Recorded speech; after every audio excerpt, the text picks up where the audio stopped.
Universe நேயர்களுக்கு எனது அன்பான வணக்கத்தை தெரிவித்துக் கொள்கிறேன் தோழர்களே. பழைய நினப்புடி பேராண்டி பழைய நினப்புடின்னு ஒரு பாடல் படிப்பாங்கல்ல, அதுதான் அது. மு.க. ஸ்டாலின் இந்த ஆட்சியில தோத்த பிறகு, குளத்தூரில் தேர்தலில் மு.க. ஸ்டாலின் முதலமைச்சராக இருக்கிற பொழுதே தோற்ற பிறகு, பொதுமக்களிடம் போய் கட்சிக்காரங்க கிட்ட போய் பேசுறது, நீங்க யாரும் பயப்படாதீங்க, நான் இருக்கிறேன். இந்த தமிழ்நாட்டை நான் தான் ஆளுகிறேன். இந்த திராவிட மாடல் அரசாங்கத்திற்கு நானே பொறுப்பு. அப்படித்தான் உணர்கிறேன். ஆகையினால் நீங்கள் யாரும் பயப்படாதீங்கன்னு சொல்லி, ஒரு மனப்பிராந்தின்னு சொல்லுவாங்கல்ல, அப்படி பேசுவாங்க. ஒரு முதலமைச்சர் வெற்றி பெற்று சட்டமன்ற உறுப்பினராக ஆகிவிட்டு நான் பேசினா கூட பரவாயில்ல. முதலமைச்சராக இருக்கிற பொழுதே தோற்கடிக்கப்பட்ட ஒரு நபர் எப்படி பேசினாரோ, அதே மாதிரிதான் அந்த குடும்பத்தை சார்ந்தவங்க ஒரு விஷயம் நடக்கு. இதை தாவேக்காவுக்கு எச்சரிக்கைப்படுத்துகிறேன். எப்படி பாத்தீங்கன்னா, இத பாருங்க. இந்த காணொளியில அதை பாருங்க. என்ன நடக்குன்னு பாருங்க. இது யாரு அப்படின்னு பாருங்க.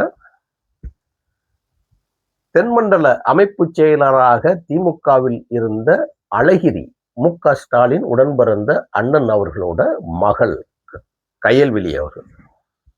இந்த அம்மா தான் நேரடியா தாவேக்காவில் சேருவதற்கும், விஜய் முதலமைச்சராக இருக்கும்போது அவரை சந்திப்பதற்கும் ஓடி வந்தவர்.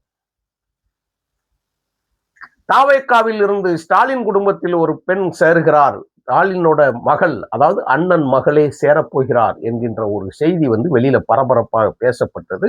இது எல்லாமே உண்மை. தாவேக்காவில் தாங்கள் சேர்த்துக்கொள்ள கருணாநிதி குடும்பத்தில் இருந்து யாரையும் சேர்த்துக்கொள்ள விருப்பம் இல்லை என்பதில்தான் செய்திகள் வந்தது. நாளேடுகள்ல எல்லா இடங்களையும் செய்திகள் வந்தது. சரி, இப்ப என்ன செய்தி? இன்னும் இவங்க திருந்தலைங்கிறதுக்கு சாட்சி, ஒரு பேங்க் மேனேஜரை போய் அடிச்சிருக்காங்க டியூட்டி டயத்துல. ஒரு பெண் ஆணை அடிக்கலாமான்னு கேட்க வர்றதுக்கு இல்ல, ஒரு ஆண் பெண்ணை அடிக்கலாமான்னு கேட்டாலும் அது கேள்விதான். டியூட்டில பேங்க் மேனேஜர் உட்காந்துருக்கா, எந்திச்சு போய் ஓய் கன்னத்துல விட்டு அடிக்கிறாப்புல அந்த அம்மா. அது யாரு என்ன இப்ப நான் பேசுறேன் பாருங்க. அடையாறுல ஸ்டேட் பேங்க் ஆஃப் இந்தியா, எஸ்பிஐன்னு சொல்லுவோம்ல, state bank of India NRI கிளை இருக்கு. என்ஆர்ஐ கிளை, என்ஆர்ஐங்கிறது பாத்தீங்கன்னா நான் ரெசிடென்ட்ஸ் இந்தியன் சொல்லுவோம் இல்லையா, வெளிநாட்டில் இருக்கக்கூடிய தோழர்களுக்கு அங்க இருக்கக்கூடிய இந்திய பணம் கையாளக்கூடிய இடம் அடையாறுல இருக்குது. அதோட மேலாளர் ஹர்சின் சிங் அப்படிங்கிறவர். ஹர்சின் சிங்கிறவர் அங்க ஒரு லிஃப்ட் இருந்திருக்கு. அந்த பில்டிங்ல லிஃப்ட் இருந்திருக்கு. அந்த லிஃப்ட் மேல போறதுக்கு கீழே வாரதுக்கு வயதானவர்கள் படியேறி ரொம்ப போக முடியாது இல்லையா. அதனால அந்த கட்டடத்தின் உரிமையாளர் அவர்கிட்ட ஒரு புகார் கொடுக்குறாங்க. தொலைபேசியிலேயே அதுல ஒரு புகார் கொடுக்குறாங்க. அந்த ஒரு கட்டடத்துக்கு மெயின்டெனன்ஸ் மேனேஜர் இருப்பாங்க. அந்த மெயின்டெனன்ஸ் மேனேஜர்கிட்ட போய் தகவல் கொடுத்து அது ஒன்றும் சரியில்லை அப்படின்னு சொன்ன உடனே, அந்த கட்டடத்தோட ஓனர் கருணாநிதி மகன் மு.க. அழகிரி குடும்பத்திற்கு சேர்த்தது. அந்த கட்டடம் இப்ப யார் கையில இருக்குன்னா, அழகிரியோட மகள் கயல்விழி அவர்கள் கையில இருக்குது. உடனே நேரா கயல்விழி அம்மாவுக்கு போன் போடுறாங்க மேனேஜர். சார், இந்த மாதிரி மேடம், நாங்க உங்க மேனேஜருக்கு போன் போட்டோம், லிஃப்ட் ஒர்க் ஆகல, ஆளுக வெளிநாட்டுல இருந்து வரக்கூடிய அந்த பெரிய ஆளுக போறது கஷ்டமா இருக்குது, அதனால எங்களுக்கு லிஃப்ட சரி பண்ணி கொடுங்க அப்படின்னு சொல்லி கேட்டிருக்கிறாங்க. நேரடியா வந்துருச்சு.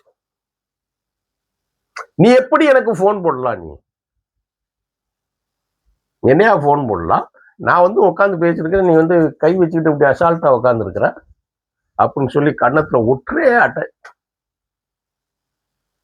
அதாவது கள்ளம் பெருசா காப்பாம் பெருசான்னா சொல்லுவாங்க இல்லையா, பழமொழி சொல்லுவாங்கல்ல, அது மாதிரி உணர்ச்சி வசப்படுறவங்களுக்கு பேங்க் மேனேஜருக்கு ஒரு ரூமுக்குள்ள கேமரா இருக்கிறத மறந்துட்டாங்க. அந்த கேமரா அது பதிவு செய்து விட்டது. அவர் அவமானப்பட்டு கூனி குறுகி போய் ஊழியர்கள் மத்தியில் நின்று அவர் அப்படியே ரொம்ப சங்கடப்பட்டு இருக்கிறாப்புல. அது வரலாறு வழக்கு, அதை பார்த்துக்கிட்டோம். அது இல்லை, அவங்க அப்படியே இருந்து கலங்கி போய் இருந்த உடனே விரட்டிட்டு போயிட்டாங்க. இப்போ அவர் வெளியே அந்த ஃபுட்டேஜை எடுத்து போய் காவல் நிலையத்துல போய் கம்ப்ளைண்டா கொடுத்தாரு மேல. நமச்சிவாயம் அந்த பில்டிங்கோட எஸ்எப்ஐ ஆர்பிஓல இருக்கக்கூடிய 2 பிரான்ச்சோட இருக்கக்கூடியவர் முதன்மை மேலாளர் நமச்சிவம் காவல் நிலையத்தில் புகார் செய்துள்ளார். இதுதான் ஜூனியர் இருக்கக்கூடிய விகடன் குழுமத்தோட ரிப்போர்ட் செய்தி இதுல வந்திருக்கு. அது போய் எல்லா மீடியாக்கள்லயும் வந்துருச்சு. இப்பதான் நடந்திருக்கு. அது இப்போ இன்றைய தேதி 25 ஜூலை 25/7 இப்பதான் ரிலீஸ் ஆகி வெளியே வந்திருக்குது. நம்ம அந்த காணொலி போடுறோம். 2011 வரைக்கும் சில வரலாறு அப்படியே ஒரு நிமிஷம் ஒரு குதிரைப்பாய்ச்சல்ல நான் சொல்றேன். 2006 திராவிட முன்னேற்ற கழகம் ஆட்சிக்கு வந்த பிறகு அது மைனாரிட்டி ஆட்சியாக இருந்தது. மக்களால் முழு மெஜாரிட்டியாக தேர்ந்தெடுக்கப்படவில்லை. ஒரு காலத்திலும் திமுகவை இந்த மக்கள் முழுவதுமாக தமிழர்கள் ஏற்றுக்கொள்ளவில்லை என்பதுதான் உண்மை. அண்ணாவின் மறைவுக்கு பிறகு அப்போ இவங்க என்ன செய்யறாங்க அப்படின்னு கேட்டா 2006 to 2011 தேர்தல் நடந்து முடிஞ்ச உடனே அதுல அப்படியே உட்காந்துட்டாங்க. அப்போ நிலங்களை ஆக்கிரமிப்பும் நிலங்களை அபகரிக்கக்கூடிய ஒரு முக்கியமான கட்டங்கள் நடந்து பெரிய பேசுபடும் பொருளா இருந்தது. உயிருக்கு உத்தரவாதம் இல்லை. தினகரன் அலுவலகத்தில் அவர்கள் குடும்ப பிரச்சனை சண்டை. இவர்கள் குடும்ப பிரச்சனை சண்டை இந்திய அளவிலான பிரச்சனையாக சண்டையாக மாறியது. அதான் உண்மை. அதான் 2G மாறியது. அந்த 2G 1,76,000 கோடி சொல்லி பாருங்க, மூச்சு முட்டோம் ஊழல் என்று அறிக்கை கொடுத்தது. கலைஞர் கருணாநிதியின் மகள் கனிமொழி டெல்லி திகார் சிலையில் அடைக்கப்பட்டார். 2G அமைச்சர், தொலைத்தொடர்புத்துறை அமைச்சராக இருந்த 2G ராஜா சிறைச்சாலையில் அடைக்கப்பட்டார். வழக்கு வெளிவந்தது. அது வழக்குல பேசி முடிச்சு எல்லாம் முடிச்சு வெளியில வந்தாங்க. அது கூட்டணி நடந்தது. அந்த கூட்டணியில் காங்கிரஸ் 63 சீட்டுகள் பெற்றுக்கொண்டது. நாயன்மார்களை போல் எங்களிடம் 63 நாயன்மார்களை போல் சீட்டு வாங்க கலைஞர் கருணாநிதி அறிக்கை கொடுத்தாரு. சீட்லையும் கொடுத்தாரு, ஆட்சியும் போனது. இதை இப்ப சொல்லுத காரணத்தோட தான் சொல்றேன்.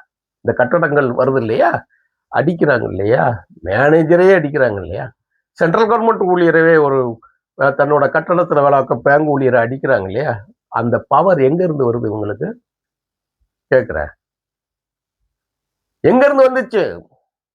இவர் ஏன் தாவைக்கா முதலமைச்சராக பதவியேற்கிற போது ஜோசப் விஜய் அவர்களை சந்திப்பதற்கு ஓடோடி வந்த காட்சியை பார்த்தோமே, ஏன்? அதிகாரிகளை அடிக்கவா? ஆளுங்கட்சியில் ஒரு துண்டை போட்டு வைத்துக் கொண்டு அவர்களை மிரட்டவா? அதாவது நிறைய பேசணும்னா ரொம்ப சங்கடமா இருக்கக்கூடிய சூழல் இருக்கும்.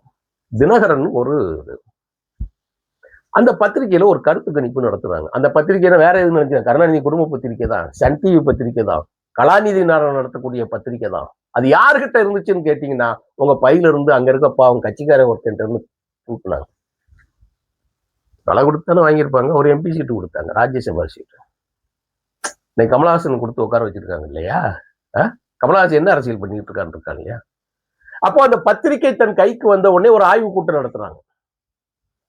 திமுகவில் அடுத்து மிகப்பெரிய பவர்ஃபுல் யார் அப்படின்னு சொல்லி ஒரு பேட்டியை போட்டு அதுல ஸ்டாலின், 2வது தயாநிதி மாறன், 3வது கலாநிதி மாறன். அவங்க கலைஞர் கருணாநிதிக்கு பிறகு யார் அப்படிங்கிறதுலாம் நடந்து முடிஞ்ச உடனே அழகிரி பேரை அது 3வது இடத்துக்கு தள்ளிட்டாங்க, லாஸ்ட் இடத்துக்கு தள்ளிட்டாங்க. அழகிரிக்கு கோபம் வந்துருச்சு. கண்ணகிதான் நீதி கேட்டு மதுரையை எரித்தாள்னு பார்த்திருப்பாங்க. ஆனா கருணாநிதியோட மகன் அழகிரி அவர்கள் நேரடியா மதுரையில் இருக்கக்கூடிய தினகரன் அலுவலகத்தை தீய வச்சு கொளுத்திட்டாங்க. அதுக்காக அழகிரியா போய் கொளுத்துவாரு? அழகிரியின் ஆதரவாளர்கள் உள்ளுக்குள் 3 பேர் துள்ள துடிக்க மரணித்தார்கள். முத்துராமலிங்கம் உள்ளிட்ட தோழர்கள். மிகப்பெரிய போராட்டம் நடந்தது. ஆயிரக்கணக்கான பேர்களை திரட்டி மறுமலர்ச்சி திமுகவின் பொதுச் செயலாளர் வைகோ அவர்கள் அந்த இடத்திலேயே போராட்டம் நடத்தி, சென்னையிலும் போராட்டம் நடத்தி நீதி கேட்டு அவருக்கு பண்ணார். அரசியல் அவங்க பார்க்கல, குடும்ப அரசியல் பார்க்க. கொலை தானா கிருஷ்ணன் அந்த கட்சியோட மாவட்ட செயலாளர், பழைய உறுப்பினர், அண்ணா காலத்து உறுப்பினர், வெட்டி கொலை செய்யப்பட்டார். அந்த இதுகள் எல்லாம் இதுக்கு அரசியலுக்கு உள்ள இருக்குன்னு அந்த வழக்கில் அழகிரி கைது செய்யப்பட்டார். ஆளுங்கட்சியா இருந்து அது விடுதலை ஆச்சுன்னு வைங்க. இன்னைக்கு வரைக்கும் அட்டாக் பாண்டியன் எங்க இருக்குன்னு தெரியல. இன்னொருத்தர் வேண்டாம், அந்த பெயர்கள்லாம் வேண்டாம். பழமையாக இருந்த அவரையும் மரணத்து அவரும் வெட்டி கொல்லப்பட்டார். எல்லாம் கொலைகளில் தான் மரணித்தது வச்சது. இதற்கு எல்லாம் காரணமாக என்ன நடந்தது என்று சொல்ல போனால் நில அபகரிப்பு தான் அந்த திமுக ஆட்சியின் பெயரை கெடுத்தது. நில அபகரிப்பு தான் அந்த கட்டடங்கள் கட்டி விற்பதனால் நடக்கக்கூடிய அத்துமீறல்களை பிரச்சாரமாக செய்துதான் ஜெயலலிதா அவர்கள் 2011 ஆட்சிக்கு வந்தார். ஆட்சிக்கு வந்தவுடன் அவர் கொண்டு வந்த முதல் சட்டம் என்னவென்று தெரியுமா? நில அபகரிப்பு சட்டம். தமிழ்நாட்டை அப்படியே பிரிச்சுட்டாங்க. நீங்க அது மாதிரி நீங்க எங்கேயும் பிரிக்க முடியாது. எல்லாம் கொஞ்ச நாளைக்கு நடக்குங்க, ஒன்றும் பண்ண முடியாது. ஒரு இதுல இன்னைக்கு எல்லாம் அடிச்சு அப்படியே தலைகீழ மாறி போயிடும். ஆனா இந்த வழக்கு எங்கே போய் சேரப்போகிறது, எங்கே போய் முடிய போகிறது என்று சொல்வதுதான் ரொம்ப முக்கியமான காரணமாக பார்க்கப்படுகிறது என்று சொன்னால், இந்த அரசு ஊழியரை அத்துமீறி அடித்த வழக்கு இவர்கள் நமச்சிவாயம் வழக்கு கொடுத்திருக்காங்க, வாபஸ் வாங்கக்கூடாது. என்ன பண்றாங்கன்னு பார்க்கணும். அவர்களுக்குள் பேசி உங்களுக்குள் பேசி முடித்தது இருந்தா அப்ப என்ன பவர், என்ன ஒரு பேச்சுவார்த்தை? இன்னைக்கு ஆளு சொல்லுவாங்க, நீ என்னவே கேள்வி கேட்கிறியா, லிப்ட் இல்லைன்னா நடந்து போச்சு ஏதோ பேசியிருப்பாங்க இல்லையா, அவங்க போட்டு அடிச்சிருக்காங்க அந்த அடி. என்ன அத்துமீறல் இன்னும் தொடரல. அதனால தான் முதல்ல நான் இந்த காணொலியை துவங்கும் போது நான் சொன்னேன், தமிழ்நாட்டை நானே ஆளுவதாக நினைத்துக் கொள்ளுங்கள். நான் தான் தமிழ்நாட்டில் நிரந்தர முதலமைச்சர் என்று நினைத்துக் கொள்ளுங்கள். கட்சிக்காரங்க கிட்ட சொல்லிட்டு போய்க்கலாம். அப்படியே இந்த சுட்டி டிவியில பேசுவாங்க இல்லையா, இந்த காளியா எல்லாம், நான் தான் ராஜா நானே மந்திரின்னு சொல்லி பேசுவாங்க இல்லையா, இன்னும் திருந்தல போல. திருந்துங்க. நன்றி, வணக்கம் தோழர்களே.